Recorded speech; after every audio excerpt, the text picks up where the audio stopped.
hello. Right, let's sound like my nana, like, righto, come on, let's go. I remember as a kid going shopping with my nana, and she'd always be one of those people who'd like hook your arm all of a sudden and march at a pace. Kind of loved it as well, because she'd always be like, don't worry, love, I'll get it. I thought, oh, that would be nice. My mum and dad would never let me have that. Thanks so much.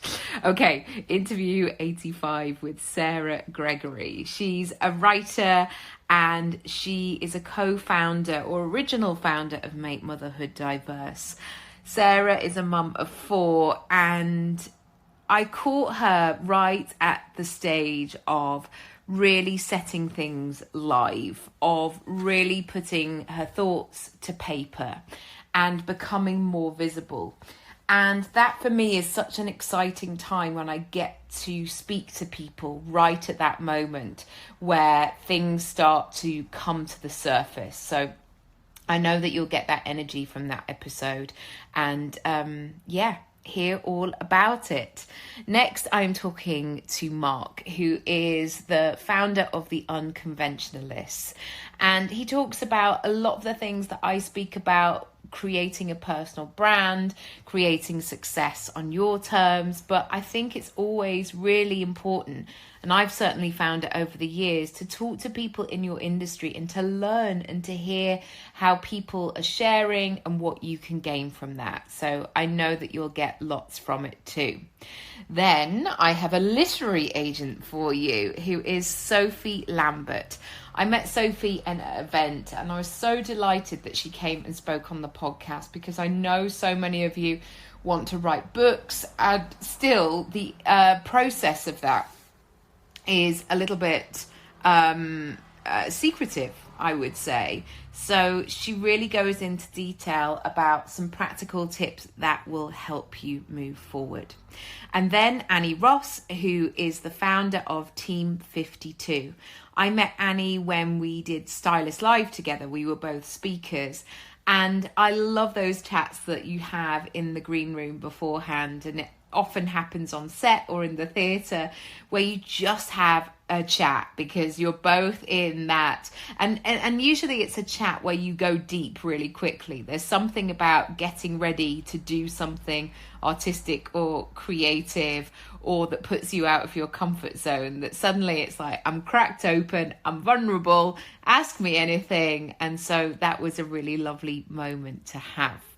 All right, that's it for today. Do check out all of the episode and the people and my new website, nikkiraby.com, and do check out the new freebies page. It is up, it is running, and there is so much great stuff that I have created for you there. Lots of love, and I'll see you soon. Bye. And I saw one of these really cheesy slogans. I've been doing the secondary school run with one of my children, and but I loved it. It says, success does not bring happiness. Happiness breeds success. And I just love that. Because for me, I think that's it. You know, like you're never really successful. It doesn't matter what sports car you've got or what job you've got. You're never really that Are you happy? Like, and I'm not saying that, you know, like we have to strive for happiness every day, but are you fulfilled? Like, do you recognize the happiness within, or that good feeling within? Do you appreciate it? Are you grateful for it? Do you know what you have? You know? God, I love that. An acting teacher once said that to me, in terms of, because sometimes there's this temptation, like, get your validation when you get the job, or when you become famous, or when you get that yes from somebody. But actually, just make yourself feel good, and then you will do good. And it may not be this one, but it may be the next one. Exactly. And you're left not feeling completely depleted and judged and rejected. Whereas actually you're like, I'm good, next. And you just move on and kind of do all of that, really. People don't leave companies, people leave people, right? People leave managers. And so... And what I love about what you said was, actually, when you start exploring this journey of what is the work that makes you come most alive, that you get to do, you know, your zone of genius, your flow, what you start realizing is that you start giving yourself permission to actually embrace that part of you. And the more you show that to the world, the more you show that with your work, with your clients, the more it's felt, the more genuine it is. And it's like this I don't know what would be the vicious. What's the opposite of vicious circle? The grateful circle. I don't know what would be the. Anyway, it's the opposite circle. It becomes this snowball effect of really cool stuff because you start momentum. I think so, and I think again, it took me, obviously. I think it's very romantic to hear me talk about this story. I mean, we're talking about it over a period of 6 years, right, to try and figure this out, and maybe even of a lifetime. So I make it sound like it was a quick kind of clear thing, and it wasn't. And still to this day, I'm still, now I'm starting to build a company. I've got like a new teammate in, and so there's you start finding every single time a new edge, a new stretch growth area, and a new impossible task. And then, for example, I had a call yesterday with a client, and I thought it was going to be a great call, and then it didn't work out. And then you start self-doubting yourself, and you start thinking, shit, is there something wrong with the product? And then I had a chat with a friend yesterday, and she said something great. She said, think about all the people who have ever done anything meaningful.